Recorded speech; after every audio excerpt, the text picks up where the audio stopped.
ప్రస్తుతం మనతో పాటు ఉన్నారు శ్రీ లక్ష్మీ నరసింహ జ్యోతిష్యాలయం నుంచి అమ్మవారి ఉపాసకులు గురూజీ అర్జున్ రెడ్డి గారు. ఒకసారి ఆయనతో మాట్లాడదాం.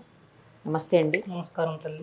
నాకు మీ జ్యోతిష్యాలయం గురించి ఎవరో చెప్పారండి. వాళ్ళు ఏం చెప్పారంటే, అదే ఇన్ని చదవడానికి నేను చెప్పడానికి కూడా సాధ్యం కదా, అందుకే చదవడానికి పేపర్ తీసుకున్నాం మీ దగ్గర. చదువు, వ్యాపారం, పిల్లల్లో జ్ఞాపక శక్తి, ఉద్యోగం, రాజకీయం, ప్రేమ, పెళ్లి, పుత్ర సంతానం, భార్యాభర్తల మధ్య గొడవలు, కుటుంబ సమస్యలు, ఆరోగ్య సమస్యలు, ప్రమోషన్, విదేశీ ప్రయాణం, లక్ష్మీ శాంతి, మనశ్శాంతి, భూ వివాదాలు, కోర్టు సమస్యలు, ఆర్థిక ఇబ్బందులు, కళ్యాణ దోషాలు, భయము, చేతబడి నివారణ, నరదిష్టి, నాగదోషం, ఇంకా వీటితో పాటు ముఖం చూసి జ్యోతిష్యం చెప్పబడును, వన మూలిక వైద్యం చేయబడును, చెడు దోషాలకు యంత్రాలు ఇవ్వబడును, ఏ ఇతర సమస్యలకైనా పరిష్కారం చెప్పబడును, అది కూడా 100% అని వాళ్ళు నాకు జస్ట్ ఒక పిక్ పంపించారనమాట. ఏంటి అసలు ఇవన్నీ ఎట్లా సాధ్యం అవుతుంది ఏంటి చూద్దామని చెప్పి మనమే గురువు గారిని కలిసాం ఈరోజు. అయితే ఎప్పుడైనా సరే భక్తి కావచ్చు, దేవుడు కావచ్చు, ఇవన్నీ కూడా వన్స్ ఓన్ ఫెయిత్, ఎవరి నమ్మకం వాళ్ళది. అలాగే జ్యోతిష్యం కావచ్చు, లేదంటే చేతబడు, లేకపోతే నరదిష్టి పూజలు, లేకపోతే వాస్తు దోషాలు, ఇలా రకరకాల ఇవన్నీ కూడా ఎవరి నమ్మకం వాళ్ళది. మిమ్మల్ని నమ్మమని నేను చెప్పట్లేదు, లేకపోతే గురుగారు కూడా చెప్పరు, నమ్మద్దని కూడా చెప్పట్లేదు. అది మీ ఇష్టం. మీకు నచ్చితే నమ్మండి, నచ్చకపోతే నమ్మటం మానేయండి. అంతే తప్పించి వీళ్ళు ఇలాంటి వీడియోలు చేశారు, అలాంటి వీడియోలు చేశారు, లేకపోతే ఎందుకు ఈయన్ని ప్రోత్సహిస్తున్నారంటే, నాకెవరో ఈ పేపర్ పంపించారు. ఈ పేపర్ పంపించినప్పుడు నిజంగా ఇన్ని సమస్యలు ఉంటాయా, ఇన్ని సమస్యలు ఉంటే ఇన్ని సమస్యలకి పరిష్కారాలు దొరుకుతాయి. సమస్యలు ఉండొచ్చేమోలే, కానీ పరిష్కారం అనేది నిజంగా దొరుకుతుందా? 100% దొరుకుతుంది పరిష్కారం ఇందులో రాశారు. అది ఎంతవరకు నిజమో ఒకసారి ఆయనతో మాట్లాడి క్లారిటీగా క్లియర్గా తెలుసుకుందామనే ఉద్దేశంతో వచ్చాను నేను. అంతే తప్పించి ఇది ఎవరిని నమ్మమని కాదు, లేకపోతే ఎవరి మనోభావాలు దెబ్బతీయాలని కాదు. దయచేసి అర్థం చేసుకోండి, ఇది కేవలం నమ్మే వాళ్ళకు మాత్రమే. మరొకసారి నమస్తే అండి. నమస్కారం తల్లి. ఇప్పుడు మీరు చెప్పిన విధంగా ఇవన్నీ ఉంటాయా? అది 110%గా ఖచ్చితంగా అలాంటి సమస్యలతోనే. నేను సమస్యలు ఉంటాయా అనలేదండి, సమస్యలకి పరిష్కారాలు నిజంగా దొరుకుతాయా? ఖచ్చితంగా దొరుకుతాయి తల్లి. ఇప్పుడు మనం చూసినట్టయితే తల్లి, ప్రస్తుతం ప్రతి ఒక్క ఇంటిలో ప్రతి ఒక్కరికి సమస్య సమస్య సమస్య. అది ఎక్కడ నుండి వస్తుంది, ఎలా వస్తుందని ఒక్కో సమయంలో మనకే తోడ్పడదు. మనం చూసుకుంటే తల్లి, ఒక ఉన్నతమైన స్థాయిలో ఉన్న వ్యక్తి ఆటోమేటిక్గా అనేది కూడా డౌన్ అవ్వటం మనం చూస్తుంటాం. అది మనకు తెలిసిన వాళ్ళ ద్వారాగో, మనం చూసిన వాళ్ళ ద్వారాగో ఏదో ఒక విధంగా అది మనకి తెలుస్తుంది. కానీ అలా ఎందుకు జరుగుతుంది అని అంటే, కొంతమంది కొన్ని విధాలుగా చేసే ప్రయోగం అని అంటారు. ఓకే. ఆ ప్రయోగం ఎటువంటి అంటే తల్లి, ఒక మనిషిని చూస్తే ఇంకొక మనిషికి ఈర్ష్య. ఈ మనిషి ఇలా ఎదుగుతున్నాడే, అసలు ఎలా ఎదుగుతున్నాడు? తన కష్టం తాను చేస్తూనే ఎదుగుతాడు, కానీ ఆ ఒక పక్కన ఉన్న వ్యక్తి తన ఒక చూసే విధానము వలన ఇతనిని డౌన్ చెయ్యాలి అనేది దాన్నే మనం చేతపడి అంటాం. అసలు చేతబడి అనేది నిజంగా ఉందా అని చూసుకుంటే తల్లి, పురాణంలో ఈ ఒక చేతబడి గురించి ఎప్పుడో ప్రస్తావించారు. ఇది అస్సాం రాష్ట్రంలో గోహతి అనే ఒక గ్రామంలో పుట్టిన విద్య చేతబడి. ఈ చేతబడి వల్ల ఎటువంటి ప్రయోగాలు ఉంటాయని అంటే తల్లి, పూర్వంలో ఒక రోగ నిరోధక శక్తి పెంచడానికి, లేదా ఒక వ్యక్తి అనారోగ్యంగా ఉన్నప్పుడు ఆ అనారోగ్యాన్ని, ఇప్పుడు తల్లి పూర్వం మనం బతికేది చెట్ల కింద, అడవి ప్రాంతంలో, మనకి సరైన వసతి అనేది ఉసుపాయాలనే ఉండవు. దానివల్ల హాస్పిటల్ అనే కొంతమంది అది తెలియదు. అలాంటి సమయంలో పూర్వంలోనే ఈ చేతబడి ద్వారాగా అనారోగ్యంతో ఉన్న వ్యక్తికి రోగ నిరోధక శక్తి పెంచే విధంగా ప్రక్రియ. కానీ ఇది దిన ఏమైనదంటే అమ్మ, ఒక మనసులో ఉన్న కోరికని సాధించేటానికి చేతబడి అనే చేయితో చేసే ప్రక్రియ అనేది ఇప్పుడు కాలక్రమేణా దిన అభివృద్ధి చెందింది. దాని మూలాన ఇప్పుడు చేతబడి జరిగినది అని మనకి తెలియాలి అని అన్నా, అసలు ఇది చేతబడి నిజంగా ఉంటుందా? ఈ రోజుల్లో చేతబడి నిజంగా ఉంటుందా? ఒకవేళ ఉంటే ఏ విధంగా ఉంటుంది? ఒకవేళ చేతబడి మన మీద చేసిరు అని మనం తెలుసుకోవాలంటే తల్లి, మెయిన్గా ఒక వ్యక్తి తన దిన ప్రక్రియలు అంటారు కదమ్మా. ఇప్పుడు నార్మల్గానే ప్రతిరోజు తన రొటీన్ అంటే, ఒక ఉదయాన్నే ఇది లేచి ఒక సాధన కానీ, భగవంతుడి దగ్గరికి వెళ్ళటం కానీ, ఒక దేవాలయం దగ్గరికి వెళ్ళటం కానీ, ఇలా మనం చూస్తుంటాం. కానీ చేతబడి జరిగిన వ్యక్తికి ఇవన్నీ రా. ఎంత యాక్టివ్గా ఉన్న వ్యక్తి ఆ ఆలోచన గుడి మీద కానీ దైవం మీద కానీ తను చేసే ప్రతిరోజు పనిని కూడా నిలిపివేయాలి. ఇప్పుడు కాకపోతే తర్వాత చేద్దాం, ఇప్పుడు చేయలేం, మళ్ళీ చేద్దాం. సో దానికి పరిష్కారం ఉంటుంది మీ దగ్గర? ఖచ్చితంగా పరిష్కారం ఉంటుందమ్మా, 110%గా పరిష్కారం ఉంటుంది. ఈ మెడలో అవి కనిపిస్తున్నాయండి. అవునమ్మా, ఇది గంట స్థానం అంటారు. అంటే మా గురువు గారు మాకు ఇచ్చి మేము చేసే కొన్ని పూజలు, ఎటువంటి కొన్ని గ్రహాలు మా చుట్టూ కొన్ని గ్రహాలు ఉంటాయి, ఆ గ్రహాలని నిర్మూలన చేసే శబ్దం. మనం నడుస్తున్నప్పుడు అడవి ప్రదేశానికి వెళ్తుంటాం, ఈ శబ్దం వల్ల దీంట్లో బంధించిన మంత్రం అనేది ఉంటుంది. ఆ మంత్రము శబ్దము రూపంగా వెళ్ళి మన పక్కకి రాకుండా, మన పైకి ఏ గ్రహ రాకుండా దాన్ని నిబంధన. కపాలాలు ఎందుకు వేసుకుంటారు? కపాలం అంటే తల్లి, ఇది పరమేశ్వరుడి నుంచి పుట్టిన ఒక శక్తి అనే మనం అనుకోవచ్చు. ఏ విధంగా అంటే సాధన చేసే ప్రతి అఘోరాకి కపాలంతో సంబంధం. ఎందుకంటే అఘోరా భుక్తం అంటే భోజనం ఇచ్చేది కపాలం, నిద్రించేది శ్మశానం. ఇలాంటి గుర్తు స్థానంలో మనకి ఈ ఒక అఘోరా ఇచ్చిన, మన గురువు మాకు ఇచ్చిన ఇది ఒక సంపూర్ణమైన మంత్రమా. మీరు బ్లాక్ వేసుకున్నారు ఎందుకు? పైన తలకి కూడా బ్లాక్దే చుట్టుకున్నారు, కింద డ్రెస్. మనకి కాలభైరవ అని అంటారు. అవును, కాలభైరవ అష్టకం చేసిన, కాలభైరవ సూత్రము చదివిన, ఆ కాలభైరవుడు ఇప్పుడు మన కాలంలో ఉన్నాం, ఇది కలియుగం. కాలాన్ని గుర్తించే కాలభైరవుడికి ఇచ్చే గౌరవమే ఈ నలుపు. ఆ నలుపు ద్వారాగా మన దగ్గర ఉండవలసిన కొన్ని రావలసిన దుష్ట శక్తులు కూడా మన దగ్గర రాకుండా పోతుంది. నలుపుకు అంత శక్తి ఉందమ్మా. మీకు ఈ విద్య ఎలా వచ్చింది? గురువు గారు ఉపాసనతో? ప్రతి ఒక్క విద్యకి తల్లి 100%గా మనకి గురువు లేనిది ఏ విద్య రాదు. గురువు లేని విద్య గుడ్డి విద్య. అలాగా మా గురువు గారు శ్రీ బాలబ్రహ్మేశ్వర అఘోరి దగ్గర కొన్ని 3 సంవత్సరాలుగా సాధన నేర్చి ఆయన మాకిచ్చిన ఈ ఒక సంపూర్ణమైన శక్తిని మేము దాన్ని స్వీకరించాము. మరి మీ మెడలో చాలా రకరకాల ఇది రుద్రాక్ష తల్లి అమ్మవారు. బ్లాక్ ఇది ఏంటండి? ఇది మహాకరుంగలి మాల అంటారు కదమ్మా, దిష్టి ప్రయుంగలి మాల అంటారు కదా, ఇది దిష్టి ప్రయుంగలి మాల. ఈ మాల వల్ల మనకి చేసే ప్రయోగానికి, ఎవరికైనా చేసే కర్మ ఉంటుంది కదమ్మా, మన దగ్గరికి వచ్చే కొంతమంది వాళ్ళ నెగిటివ్ ఎనర్జీ మనకి తగలదు. వాళ్ళ చేసిన ప్రయోగాన్ని మనం తీయటానికి జనరల్గా కుంకుమ బొట్టు పెట్టుకుంటారు, లేకపోతే చందనం పెట్టుకుంటారు, ఇవన్నీ చూస్తుంటాం. విభూది అని మీరు నల్ల బొట్టు పెట్టారు ఏంటి? విభూది నల్ల బొట్టు అంటే ఇది కాటిక అని అనుకుంటారు. కాటిక కాదు, మనము మంత్ర సాధనలో మన ఎముక చీమిచ్చిన మంత్రిక నుంచి తయారు చేసిన నల్ల రింగిని అనే ఒక పదార్థం ఉంటుంది. ఆ నల్ల రింగిని అంటే దానివల్ల పిశాచి అనేది మన దగ్గరికి రాదు. పిశాచి కర్మ దిష్టి అనేది మన మీద పడదు. ఆ దృష్టిని, ఆ కర్మని ఎదుటి వ్యక్తి మీద ఉన్న ఆ ఒక నెగిటివ్ని కనిపెట్టాలంటే ఈ ఒక బొట్టుని ధరించాలి. అంత శక్తి ఉంటుంది దానికి. రుంగిని శక్తి అనేది చాలా శక్తిమంతమైన దేవి. ఆ దేవి సాధన చేస్తేనే ఈ బొట్టు పెట్టే ఒక అర్హత మనకి వస్తుంది. ఇన్ని అమ్మవార్ల ఫోటోలు, ఇన్ని అమ్మవార్ల ప్రతిరూపాలు ఇక్కడ పెట్టుకున్నారు. అవునమ్మా. కారణం అండి, మీరు దేవి ఉపాసకులు కాబట్టి. అవునమ్మా, ఎందుకంటే అమ్మవారు మన వెనక ఉండాలి, దైవం మన వెనక ఉండాలి అనే ఒక నమ్మకం. ఆ నమ్మకం మనం ఇలా పెట్టుకొని ప్రతిరోజు పూజించే లక్ష్మీనారసింహస్వామి, మహంకాళి అయితేనేమి, కనకదుర్గాని అయితేనేమి, శ్రీశైల బ్రహ్మరాంబిక అయితేనేమి, మన నమ్మకం. ఆ నమ్మకాన్ని అమ్మవారి రూపంలో ఇక్కడ కొలువుతారు. లోపలికి రాగానే కూడా అంటే ఒకలాంటి కొత్తగా అనిపించిందండి. నేను ఎప్పుడు ఇలా చూడలేదు ఎక్కడ. ఇప్పుడు మీ దగ్గరికి ఏ సమస్యల మీద ఎక్కువగా వస్తుంటారు? మన దగ్గరికి వచ్చే సమస్య వచ్చేసమ్మ చేతబడి అనేది మొదటి. రెండోది జీవితంలో లక్ష్మి అంటే డబ్బు నిలకట లేదని ఒకటి. సంతానంకి చాలా వరకు ఇబ్బంది, అంటే సంతానం కలిగట్లేదు గురువు గారు, వివాహమై ఇప్పుడు 5-6 ఏళ్ళు అయిపోతుంది.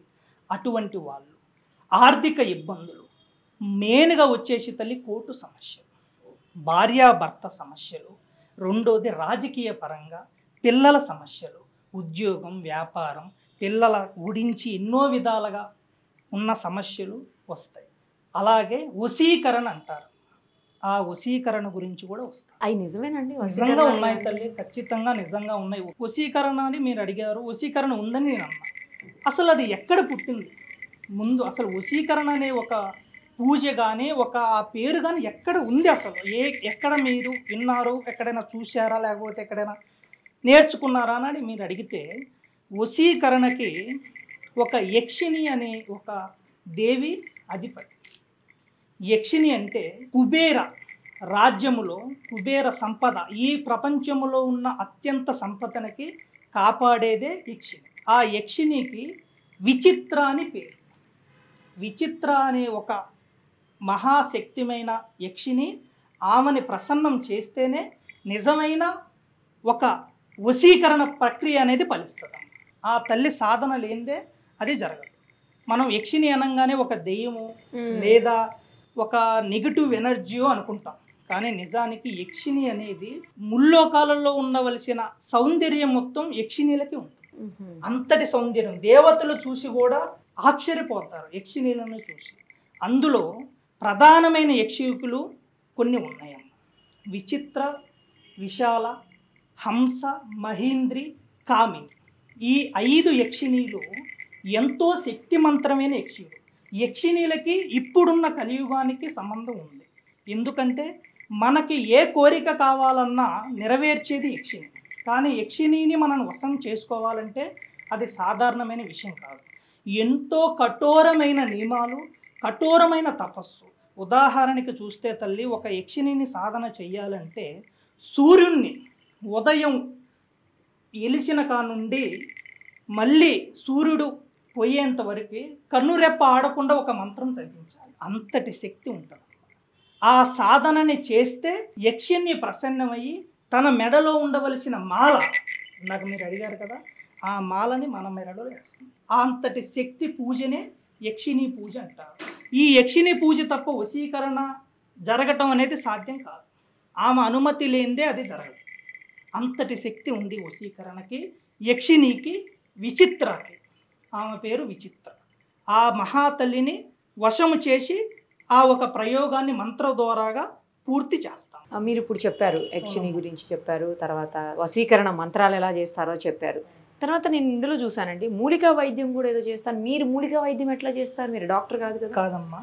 కాకపోతే ఒక అఘోరి పూజారి అయినా సరే, ఒక దేవి ఉపాసకులైనా, ఈ సృష్టితో సంబంధించిన ఏ ఒక ప్రక్రియ అయినా సరే మన దగ్గరికి అనారోగ్యంతో ఎంతో మంది వస్తుంటారు. అటువంటి వాళ్ళకి నాడి జ్యోతిష్యం అని మనకి పురాణంలో ఉంది. ఆ నాడి సాధన నేర్చుకోవాలి. ప్రతి ఒక్క సాధన ప్రతి గురువుకి ఉంటుంది. దాని ఒక ఆలోచన ఇది లేదు అని ఉండదు. ముఖం చూసి జ్యోతిష్యం చెప్తామంటారు. అంటే date of birth, time, place తెలియని వాళ్ళకి అది కాదమ్మా.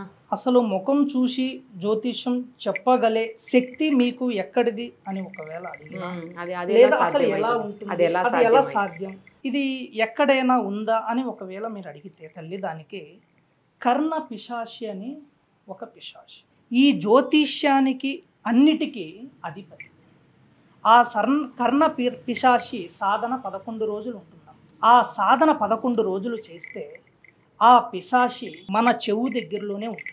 ఆ సాధన మనం సాధిస్తే ఎవరైనా వస్తే మన దగ్గరికి మొహం చూడంగానే, ఇక్కడికే కాదు, మనకి ఫోటో పంపించినా ఎక్కడెక్కడ దూర ప్రదేశ వాళ్ళకైనా సరే, ఆ మొహం చూడంగానే ఆ కర్ణ పిశాచి మనకు అన్నీ చెప్పేస్తాం. అంతటి శక్తి ఉంది ఆ పిశాచి. ఆమె కర్ణ పిశాచి అని అంటారు. ఆ కర్ణ పిశాచి సాధ్యం అయితేనే మనం ఇది ముందుకు. ఇంకా మీరు చాలా రాశారు. కుటుంబ సమస్యలు, భార్యాభర్తల మధ్య గొడవలు, ఉద్యోగాలు, రాజకీయాలు, కోర్టు సమస్యలు, భూమి వివాదాలు, ఆర్థిక ఇబ్బందులు, భయము, నరదిష్టి, నాగదోషం. చాలా. ఈ నరదిష్టి, నాగదోషాలు, ఈ ఒక కుటుంబ శాంతి, మనశ్శాంతి, భార్యాభర్తల మధ్యన కలహాలు అసలు దేనికి వస్తున్నాయంటే తల్లి, కొంతమంది ఇందాక చెప్పిన విధంగా ఈర్ష్య విధంగా ఆలోచన, ఒక మనిషికి ఉండవలసిన సంబంధితమైన కొన్ని మాటల ద్వారాగా వస్తుంది. చిన్న విషయమే జీవితాలు విడిపోయేంత శక్తికి దారితీస్తుంది. దానివల్ల ఆ సమయంలో వాళ్ళ ఇంటిపైన కొన్ని కన్నులు పడతాయమ్మ. ఆ ఒక దుష్ట కన్నులు పడతాయి. ఆ దుష్ట కన్నులు పడినప్పుడే కుటుంబంలో మెయిన్గా మనశ్శాంతి అనేది ఉండదు, లక్ష్మీ నిలకట ఉండదు. చేసే పనిలో ఆ పని ముందుకి వెళ్ళదు. ఎంత ప్రయత్నం చేసినా రావాల్సిన రూపాయి మన దగ్గరికి రాదు. మన దగ్గర ఉన్నాయే రూపాయే పోతుంటుంది. అలాగా కొంతమంది నరుకన్ను అంటారమ్మ దాన్ని. ఆ నరుల కన్ను పడితే ఇంట్లో ఎక్కడ లేని అనారోగ్య సమస్యలు, మనసు నెమ్మది లేకుండా ఉండే సమస్యలు కొంతమంది ద్వారాగా మనకి చేరుతుంటాయి. అలాగే గాలి నీడ అంటారు కదమ్మా, ఆ గాలి నీడ కూడా ఎంతోమంది బయట తమ కర్మలు తీసుకొని ఎంతో ప్రయత్నం చేస్తుంటారు. అది తెలిసి తెలియక కానీ ఒక నిమ్మపండు ద్వారాగో గాలి ద్వారాగో మన దగ్గరికి వచ్చి మన కుటుంబంలో సమస్యలు అనేది మొదలవుతాయి. అదే నరదృష్టి అంటారు. మామూలుగా కూడా నరదృష్టికి నల్లరాయి బద్దలైపోతుంది అనే ఒక సామెత ఉంది. మరి ఎంతవరకు నిజం తల్లి, ఇది చాలా వరకు నిజం. ఎందుకంటే తల్లి, ఈ రోజు నరదృష్టి మనకి ఎందుకు వస్తుంది అని మనం పరిశీలిస్తే, పూర్వం ఈ రోజు మన ఇంట్లో మనం ఏమి తిన్నామో అది మనకే తెలుసు. అవును. ఈ రోజు మనం ఏం చేశామో అది మనకే తెలుసు. కానీ ఈ రోజు ఇంత డెవలప్ అయిన రోజుల్లో ప్రతిదీ నేను ఇది చేస్తున్నా, నేను ఇలా అక్కడ ఉన్నా, నేను అక్కడ ఉన్నా, నేను ఇది తీసుకున్నా, నేను అది తీసుకున్నా, నేను అది కొన్నా, ఇది కొన్నా. ఆ ఒక లేని వ్యక్తికి అది ఏమనిపిస్తుందంటే ఫోనుల్లో మనం అదే తల్లి ఇది చేస్తున్నాం అది చేస్తున్నాం అని లేని వ్యక్తికి ఇది మనకి లేదే, ఇలా ఎలా అయిపోయాడు, ఇలా ఎలా చేస్తున్నారని ఆ ఒక్క చిన్నది ఉంది చూసావు తల్లి, అదే నరదృష్టి. ఆ ఒక నర కర్మ అప్పుడే వాళ్ళకి కొట్టుకుంటుంది. దానివల్ల ఎన్నో ఇబ్బందులు జరుగుతాయి. వాటన్నిటికి కూడా పరిష్కారం ఖచ్చితంగా పరిష్కారం దొరుకుతుందమ్మా. దానికి అష్టదిబ్బంధన నర్ణ నిర్మూలన అనే పూజ చేసి అమ్మవారు యంత్రముతో కూడిన శక్తి మంత్రమైన యంత్రాలు చెప్పాను కదమ్మా, ఆ యంత్రము వాళ్ళకి ఇస్తే వాళ్ళ ఇంట్లో తిరుగుతున్న ఆ నర ప్రయోగం, పీడ, గాలి, నీడ, కుటుంబంలో మనశ్శాంతి, మళ్ళీ లక్ష్మి తిరిగి రావటం, మనశ్శాంతి ఉండటం, అనుకున్న పని అనుకున్నట్టుగా జరగటానికే అమ్మవారు సిద్ధించిన మహాశక్తి పూజ చేసి వాళ్ళ కుటుంబానికి ఇస్తుంది. ఓకే. సో ఇప్పుడు మీరు ఏవేవైతే చెప్పారో అవన్నీ ప్రేమ, పెళ్ళి, అవునమ్మా, పుత్ర సంతానం ఇవన్నీ కూడా పెట్టారు. అవును తల్లి, అదే తల్లి. ఆ విధంగా మనం చూసుకుంటే తల్లి, ప్రేమ, పెళ్ళి అంటే మనం ఏదైనా ఒక స్త్రీని ఇలా ఇష్టపడినా లేదా పెద్దలు చూసినా ఎవరైనా వివాహం చేసుకోవాలనుకున్నా ఒక్కొక్క టైంలో వాళ్ళకి అనుకున్న టైంలో అనుకున్నట్టుగా వివాహం అవ్వదు. ఆ పెళ్లి వరకు వెళ్ళి ఆగిపోతున్న వాటి అది పీటల మీదకి వచ్చి ఎన్నో పెళ్లిళ్ళు కూడా ఆగిపోతుంటాయి. ఎన్నో అవేమైన కారణాలు అంటే తెలిసి తెలియక చిన్న చిన్న పనులే, అవి కూడా ఎందుకు వివాహం కావట్లేదు అన్న వాళ్ళకి కూడా దాన్ని పరిష్కరించి వివాహం అయ్యే విధంగా చేస్తారు. అది 100% అని రాసి పెట్టుందండి ఖచ్చితంగా తల్లి. ఎందుకంటే మన మీద మనకి నమ్మకం ఉంది, మన వెనక అమ్మవారు ఉన్నాడు, ఆ లక్ష్మీ నరసింహస్వామి ఉన్నాడు, మనం చేసే పని మీద మనకు నమ్మకం ఉంది కాబట్టి ఆ విధంగా పెట్టాము. అది చేసి దాన్ని ఖచ్చితంగా చేసి చూపించే బాధ్యత మాది. ఎన్ని రోజుల్లో? 110%గా తల్లి. ఇప్పుడు ఒక సమస్యకి ఒక విధంగా ఉంటుంది, ఒకరికి ఒక విధంగా ఉంటుంది, 5 ఏళ్ళే ఒకలాగా ఉంటుంది.